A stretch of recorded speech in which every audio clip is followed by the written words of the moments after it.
Persaingan papan atas Super League musim 2025-2026 kini menempatkan PSM Makassar sebagai pemegang kunci nasib bagi kandidat juara.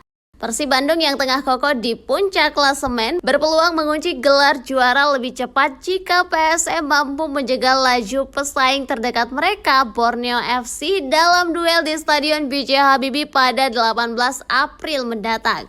Pertandingan ini menjadi pertaruhan ganda bagi Juku Eja. Di satu sisi mereka harus mengamankan poin untuk menjauh dari ancaman degradasi, sementara di sisi lain hasil imbang atau kemenangan PSM akan menjadi hadiah besar bagi Maung Bandung untuk memperlebar jarak poin di puncak klasemen.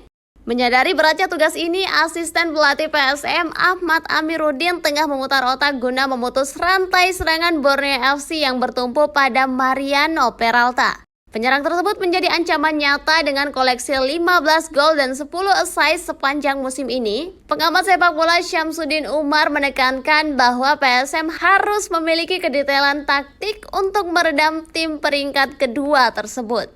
Ia juga menambahkan pentingnya menjaga mentalitas bertanding dalam situasi krusial. Di sisi lain, PSM Makassar sendiri masih dihantui zona merah. Pasukan Ramang kini hanya terpaut 5